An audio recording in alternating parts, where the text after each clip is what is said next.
Hello, here I'm at a winery here in the barrel room. Thought it would be a good opportunity to talk about oak. Why oak? Why not other plants or other trees? Why are all barrels made out of oak? What does it do?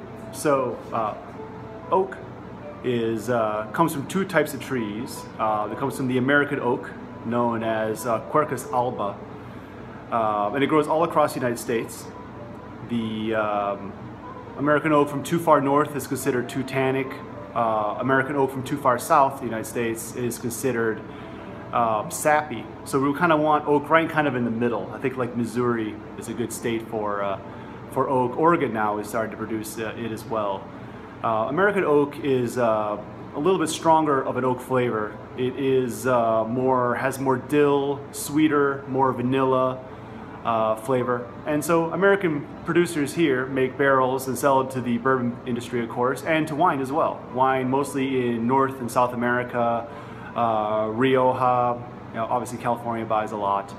The other type of oak is European oak, which is Quercus robur. So European oak has kind of a more tight and taut flavor to it, more savory than American oak. Maybe will smell like a cigar box, clove, nutmeg. So those are kind of the two types of oak you have. Most of it comes from France. France has about 40% of European Union's forests. So thanks to good land management, they have been able to preserve their oak and have some to sell every year. You actually would go and buy your tree.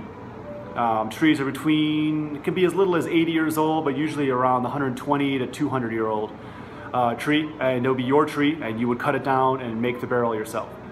There's much more to it than just what forest it came from. Once you cut the oak and make staves, which are one side of a barrel here, you would then age it outside. So you keep it outside. Oak has a very pungent, strong oak flavor, and the longer you age the wood outside, the more that will go away. It's been kind of the trend in the United States to make kind of oakier wines through the kind of 1990s, and it was kind of a new tool to play with. But since the 1990s, it's been going down, and wine's becoming less oaked. And one of the best ways to make good integration of oak, but have it not as strong, is use an older barrel. So a lot of people, coopers, who are the people who make barrels, will buy the oak, the staves, before they make the barrel, just leave it outside for 2 or 3 years, in snow, in heat, in rain, in wind. The more the better. It'll leach out all the oak flavors in the wine. After they do that, one of the flavors you have in wine is coconut, and that disappears after about 3 years. The wood will start mellowing out after about 18 months. Once you finish air drying the wood, then you'd want to build the barrel. They would build half the barrel with 2 of these hoops, and then when the other end is still kind of open and splayed, you would light a fire inside it and burn the inside of the barrel. That's called toasting. So you want to toast the barrel. There's many levels of toasting that you can do on barrels. A light toast is going to give you more clovey flavors.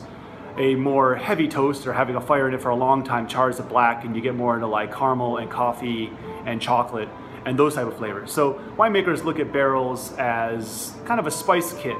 Kind of you're cooking, the wine is the main ingredient, and then the barrel is kind of like adding spices to it.